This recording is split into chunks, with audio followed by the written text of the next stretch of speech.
ఇప్పుడు టైగర్స్ నుంచి వాళ్ళ క్యాటిల్ని రక్షించుకునే క్రమంలో ఇండిజినస్ పీపుల్ టైగర్స్ని చంపడానికి స్టార్ట్ చేశారు. ఇలాంటి ఉదంతమే కొన్ని సంవత్సరాల క్రితం కేరళలో జరిగింది. కేరళలో రైతులు తమ పొలాల్ని కాపాడుకోవడానికి, ఏనుగుల గుంపు నుంచి తమ పొలాల్ని కాపాడుకోవడానికి పైనాపిల్ బాంబ్స్ పెట్టారు.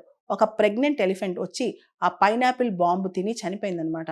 సో ఇటువంటి ఉదంతాలు విపరీతంగా జరుగుతున్నాయి అనమాట. మ్యాన్ ఎనిమల్ కాన్ఫ్లిక్ట్లో ఎనిమల్స్ వచ్చి మనుషులను అటాక్ చేయడం, మనుషులే ఎనిమల్స్ని చంపేయడం, లేదా మ్యాన్ ఈటింగ్ టైగర్స్ వచ్చి మనుషులను చంపేయడానికి ట్రై చేయడం, వాటిని సరిగ్గా ట్రాంక్యులైజ్ చేయలేకపోవటం, పట్టుకోలేకపోవటం, సరిగ్గా ప్రొటెక్షన్ చేసుకోలేకపోవటం, ఫారెస్ట్ ఆఫీసర్స్ కూడా వాటిపైన పూర్తి స్థాయి అవగాహన లేకపోవటం, నిర్లక్ష్యం చేయటం, ఇవన్నీ కూడా కారణాలు. వీటి వల్ల మనకున్న ఏనుగులు కానీ టైగర్స్ కానీ ఇవన్నీ కూడా మనం కోల్పోతున్నాం. ఇక్కడ ఒక కాన్సెప్ట్ ఉందన్నమాట, వన్ హెల్త్ అని.